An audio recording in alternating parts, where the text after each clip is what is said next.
5:13 is your time now. A highway used by hundreds of drivers every day is being closed for the next month. So we're bringing in traffic anchor Jason Luber here to talk about Highway 36 right near Estes Park. Yeah, it's between there, Boulder. Most people know it is between Boulder up to Lyons and Estes Park. A lot of drivers take it to get up to Estes Park instead of coming out of Longmont. But crews started a project last month to replace a culvert under the highway between Lyons and Estes Park. And the highway is just 2 lanes there, so it's not enough room to detour traffic in that area. So instead, they're going to be closing down the entire highway from Lyons to Estes Park for the next month, except for local traffic. During this closure, CDOT will install a brand new culvert. We need that road to be safe. We also want it to be ready to handle the next time the floodwaters come through. So we're putting in a new culvert. We know that some of you want to get to Estes Park for a day trip or spring break. You can still do that this month using Highway 7 or Highway 34 outside of Loveland. Now, during this closure, crews are also going to be fixing a bad blind corner to make the road safer as well. Popular time of year to get to that area. Yeah, extremely. All right, thanks, Jason. An effort to cut down on plastic waste will be discussed at our State House Finance Committee today. The plan would ban the use of styrofoam in restaurants. It would also stop stores from offering single-use plastic bags and stirrers. Paper bags would then be charged at 10 cents each. The plan has already made its way through one State House committee. Tons of plastic are thrown away each year, and that can lead to big problems with long-lasting waste. But now researchers are looking to a tiny caterpillar for solutions. The waxworm seems to be able to eat through pretty much any type of common plastic. A new study found microorganisms help the worms eat and process the plastic quickly. They pass it as a biodegradable liquid. Researchers say they're not sure if eating plastic is bad for the caterpillar's health, but they are hoping to find out more about the process to try and tackle plastic waste on a bigger scale. Just think of how many of those little caterpillars we'd need to eat our plastic. The world would be overrun by waxworms. Yeah, it's disgusting, but pretty cool, actually. Yeah. Enjoy that breakfast this morning. Happy Monday. The roads are a little damp, a little wet in spots right now. The rain, though, moving out, and we're in for a really pretty afternoon. For the kids this morning, mostly cloudy skies, some areas of patchy fog, mainly upper 30s, and then we'll be in the low 60s this afternoon. So it's not quite as warm as yesterday, but it will be still pretty nice with 60s expected for most of the week. We are tracking another chance for a bit of rain by Thursday night, and I'll show you that and when things are going to cool down coming up. But right now you can see the showers that have, again, pushed across the northeastern corner of the state, up along 76, east on I-70. You're still going to find some wet roads there, and some light rain and snow possible in the mountains today. We'll see a few scattered showers there. Here in town, the clouds already starting to clear up. It's 37. Winds have shifted out of the north, so a little cooler this morning. Denver starting off in the 30s, and compared to yesterday, it is going to be about 10 to even 15 degrees cooler early this morning. We've got Denver at 12 degrees cooler, Fort Collinger at about 4, so not quite as warm this morning, but still a pretty day. Skies will clear. You'll see here on Futurecast, really within the next hour or so, we're expecting more sunshine by about 9:30 to near 10 o'clock. Low 40s at that point before we even get to the lunchtime hour, and then right around 4:30 to 5, we'll hit highs close to 60. We hit that high obviously now an hour or later with the time change, and overnight tonight we'll see those temperatures drop into the 30s. By midday tomorrow, we're at about 58 degrees, so it's going to be a touch warmer earlier on tomorrow. You'll notice still a little bit of rain and snow for the mountains, mainly that rain falling on the western slope, and then you've got snow likely above 10,000 feet. We're not going to see a lot, but maybe an additional 1 to 2 inches in spots over the next 24 hours. By 6 o'clock tomorrow afternoon, pretty mild, upper 50s to near 60. We're seeing a little shift in those winds, and some even warmer weather is going to settle in by Wednesday. Wednesday is going to be one of the warmest days on our 7-day, close to 70 through midweek. What's really nice is some of these overnight lows, not even near freezing, some low to even mid 40s through the early morning hours, and warm again on Thursday. So we've got 4 days of 60s before this next cold front. It'll bring our temperatures down a bit on Friday. Chance for some rain showers, Jason, developing Thursday night. And overall, it's a pretty quiet drive. We do have some of those wet conditions to deal with. We had a little bit more snow down here to the south side than in other spots in the higher elevations. Down through Castle Pines, take a look at the camera at I-20 I-25 right at Castle Pines Parkway. And you can see some of the snow in the grass here for us. And there has been some slush on some of the roadways, mostly through the neighborhoods, but the major roadways and even I-25 are still just wet. But there are other areas that are just drying out right now. No other problems down through the Gap Project through Castle Rock. You can see I-25 through the Denver Tech Center, and 225, it's wide open for us. Same thing here on 6th Avenue and that drive on I-70 out to the west side of town. And really no issues for us on Highway 36. And as we take a look at the camera out at Highway 93 and 72 out to the west side of town, maybe a little bit of fog, but for the most part, just a wet drive with a little bit of splashback for you this morning.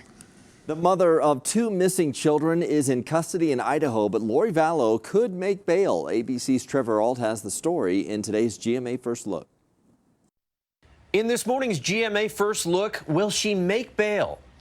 Lori Vallow is back in Idaho, the mother of 2 missing children behind bars. On Friday, Vallow appearing in an Idaho courtroom wearing pink handcuffs and bright lipstick, at times appearing to be laughing and smiling while seated next to her legal team. Her husband, Chad Daybell, seated just behind her in court.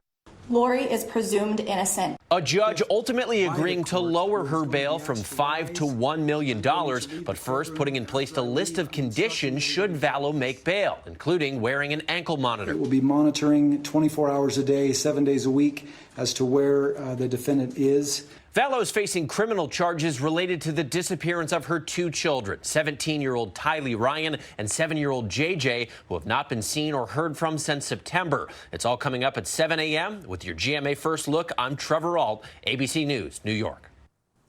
Every Monday is Money Saving Monday, and we have a freebie from the city of Aurora. Aurora lets kids 17 and under play golf for free with a paying adult. It's an offer they've had for several years.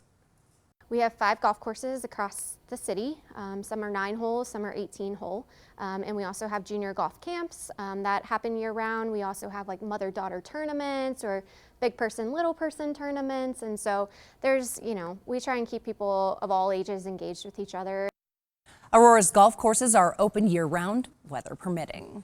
5:20 is your time now. A single bill can pass through the hands of dozens of people each day, spreading germs. So with coronavirus fears growing, lots of countries are now asking what to do with their cash. And tiny toys making a big statement. The little green army figures with a positive message for girls.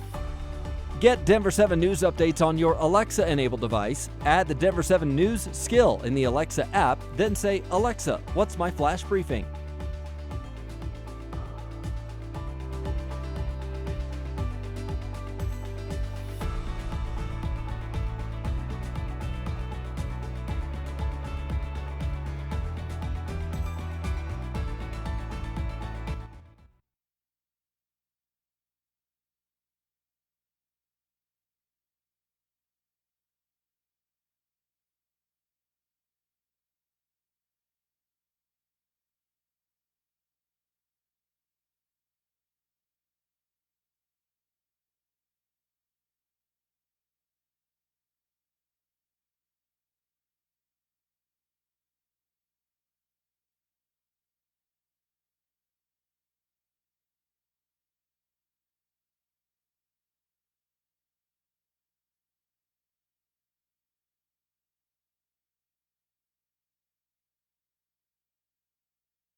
Okay. All right. All right, 3, 2, 1. Right now on Denver 7 News at 6:30, just weeks after the death penalty is repealed in Colorado, a death penalty case begins in our state. Okay. 3, 2, 1. No new coronavirus cases in Colorado, but concerns are still there. Now our schools are preparing. 3, 2, 1. The rain ended overnight and you'll still find wet roads, but clear skies are moving in. 3, 2, 1. Plus, we have a warning for parents about a new pill your stressed out kids could easily buy online. And 3, 2, 1. And we've all been there, feeling hangry. This morning, Dr. Rouse with the Human Grace Project helps you navigate that empty stomach feeling.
Welcome back. 5:23 is your time. Oil prices are dropping sharply. A dispute among producers as well as concerns about the coronavirus mean there is an oversupply right now. That could spell good news for drivers as the price of gas will likely fall in response.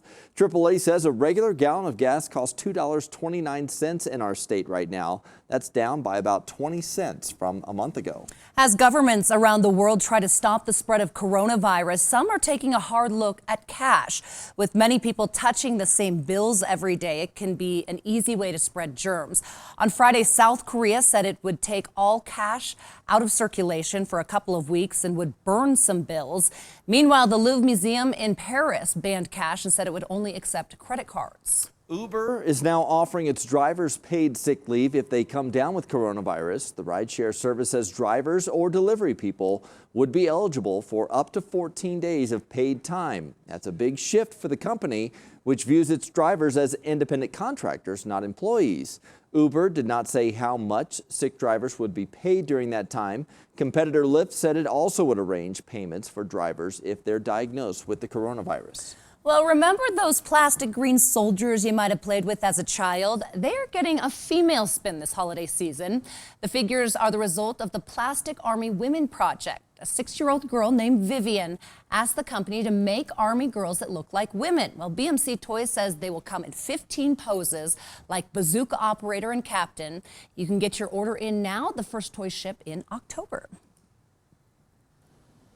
Hi. The weather is like this. Very nice today after some early morning rain and snow showers. The drive should look pretty nice too later on today. Right now it's just wet, as you can see here at Broadway and down in Inglewood, not too far from Hamden. So a pretty quiet start here to the morning commute. We'll find Lisa and we'll get her on TV here eventually. She's actually, they just put Oh, out there the she is. box for her. Oh, okay. Yeah, I know. Here's the box. down there. Here, I'll stand on her box for it. There you go. I'm going to leave later. You can take my seat and just do everything this morning. There we go. Today, the murder trial begins for an Adams County deputy who was killed in the line of duty. Why the shifting political landscape in Colorado means the man accused of shooting him could end up avoiding the death penalty even if he's convicted. And a man with a hammer tears through a local nonprofit. Why staff say they think hate, not greed, motivated the break-in.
This morning on Denver 7 News, cooped up on a cruise ship with a coronavirus outbreak. Several people from Colorado are set to arrive back on shore today and head straight into quarantine.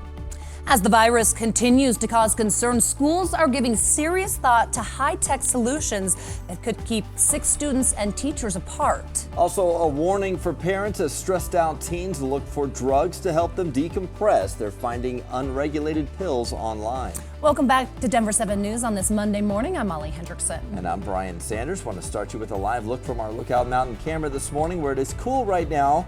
And we did have some overnight rain, so you might find some slick roads out there. Hard to see much with the fog. Meteorologist Lisa Hidalgo is with us now. And Lisa, we're expecting a nice warm up by this afternoon. Yeah, this is all going to clear out, and we are likely by this afternoon going to be back in the low 60s. But you can see some of the rain showers that continue out east. It's quickly clearing out, though. The mountains will pick up a little more light snow above about 10,000 feet. Might pick up another inch or two there over the next 24 to 48 hours. But here in town, sunshine expected this afternoon. It'll be mostly sunny, pretty mild. You will find some areas of patchy fog, though, this morning, and still a little drizzle in spots where we've got some of that cloud cover.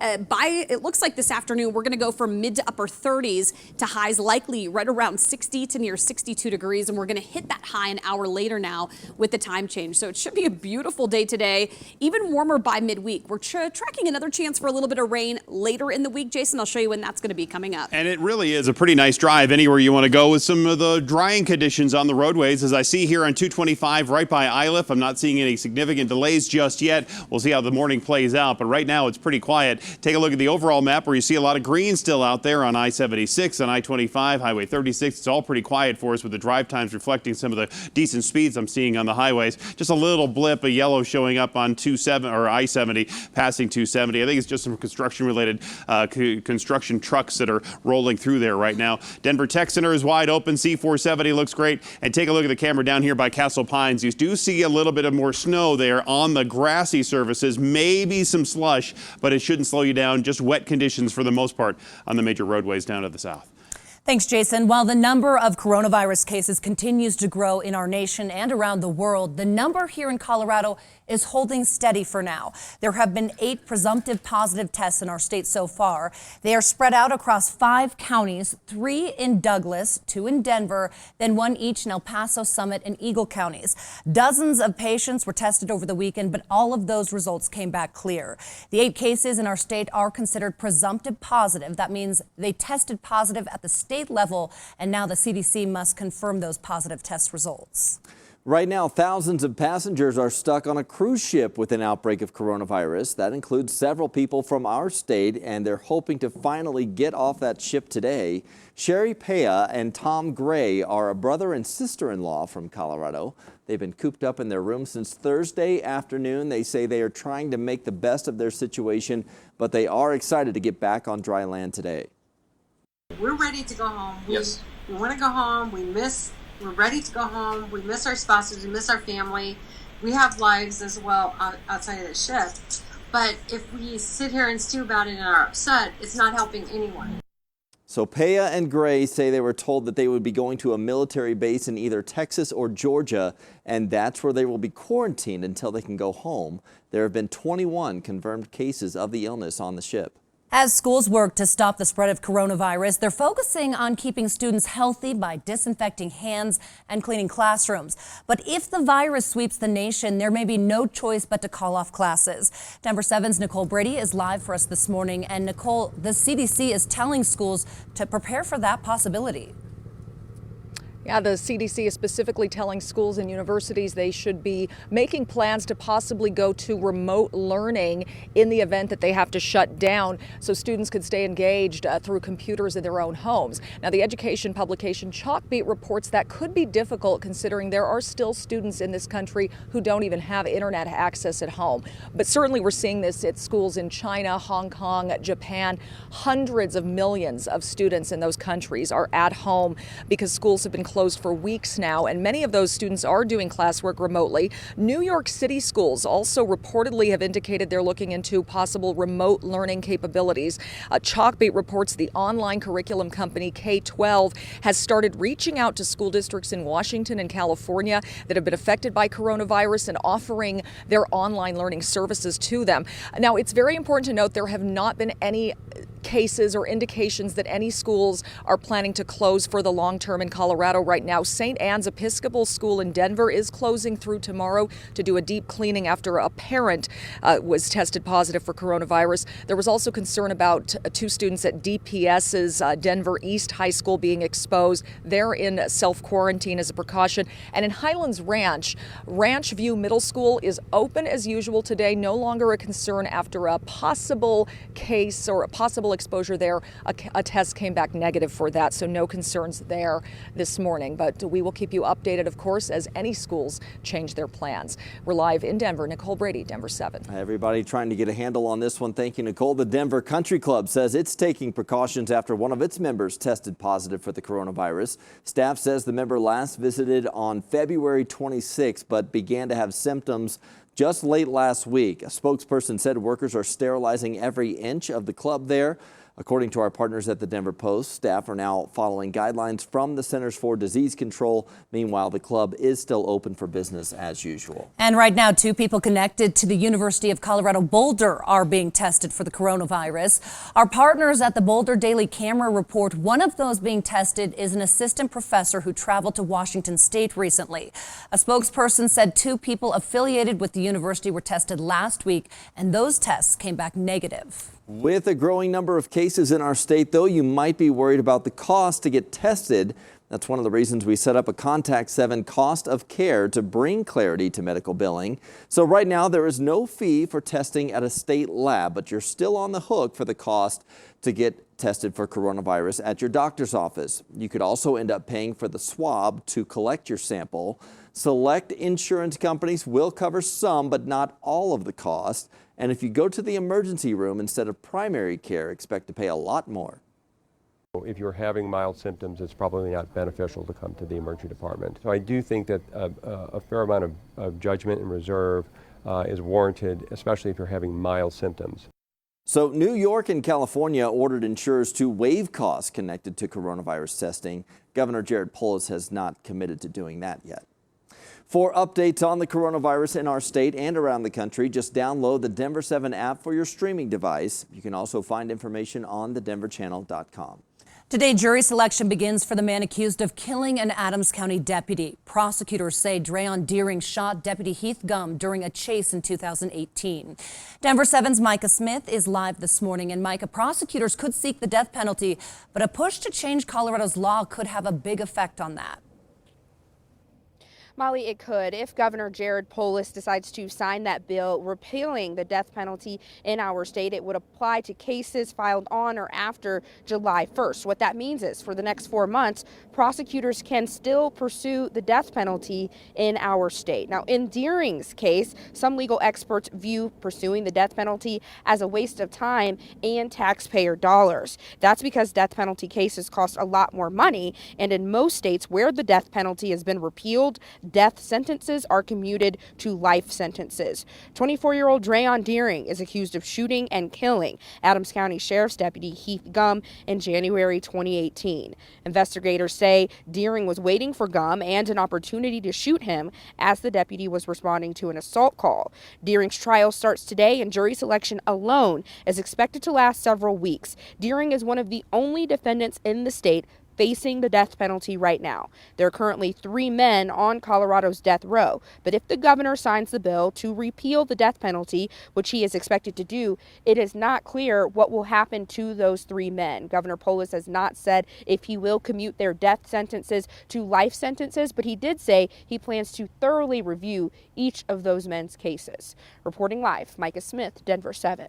All right, thank you, Micah. The Weld County Sheriff's Office says it's now searching for a juvenile after a shooting at a birthday party that sent 5 people to the hospital. Happened at a home on north of Brighton, and this is over a week ago. Weld County deputies say they have an attempted murder warrant for that juvenile's arrest.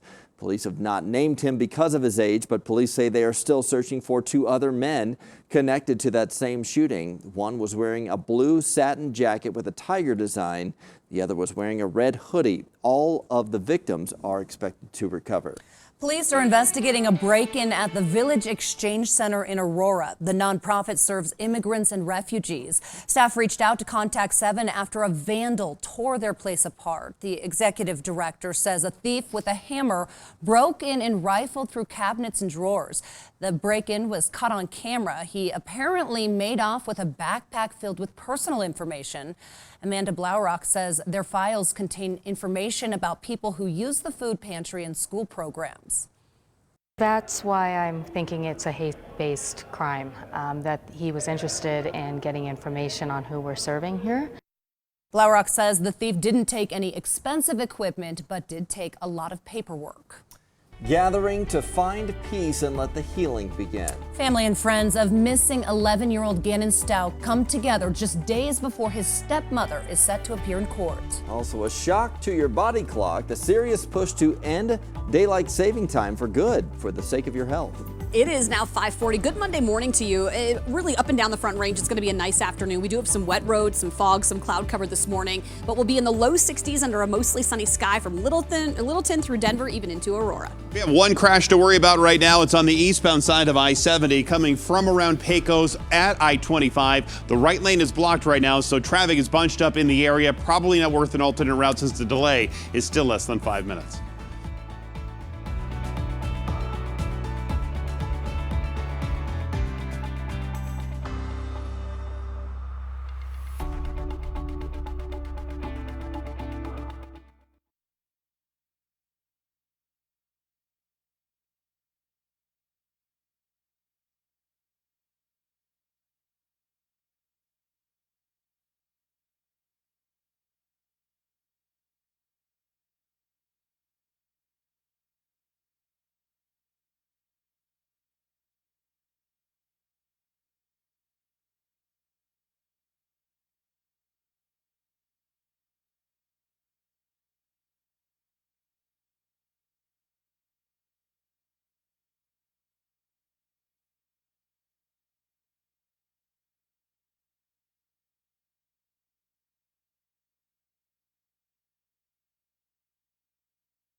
Welcome back. 5:44 is your time on this Monday morning as we take a live look at the state capitol building. You can still see A thin layer of fog out there after overnight rain. You may find some slick spots on the road this morning as well, but that will clear out. We'll have one more look at your weather and traffic here from Lisa and Jason in just a bit.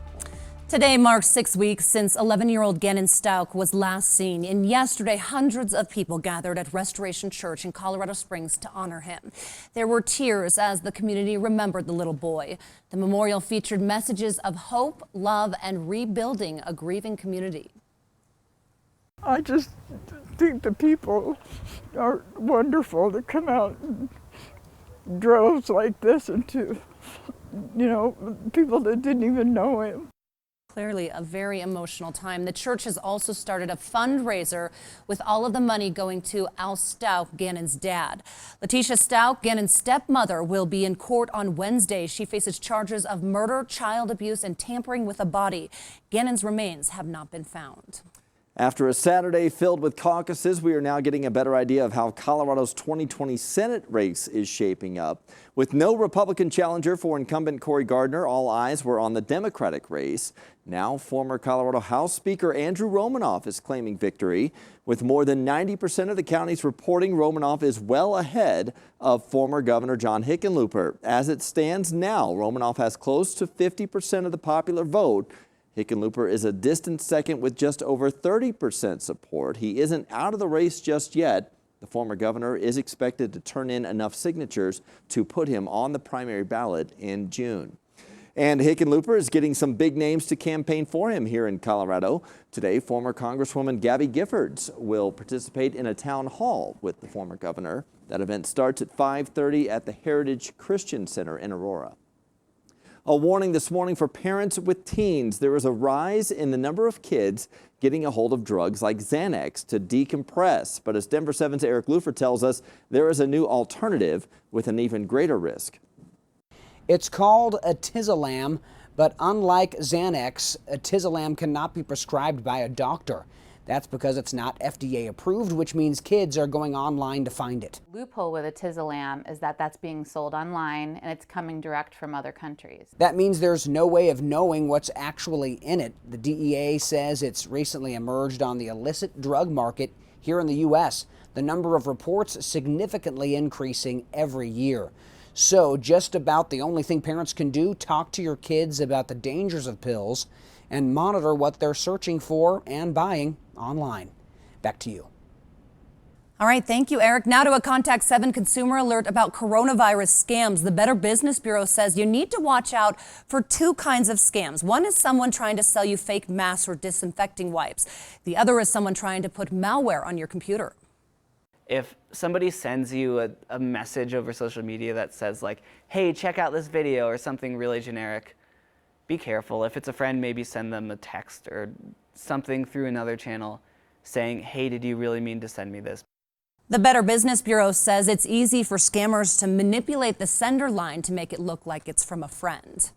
Your time is now 5:47, not 4:47. Did you remember to spring all of your clocks forward 1 hour over the weekend? Well, how about your body clock? Daylight saving time has been in a debate for years now, with critics saying it's time to stop all the time flip-flopping back and forth, and there are health arguments as well.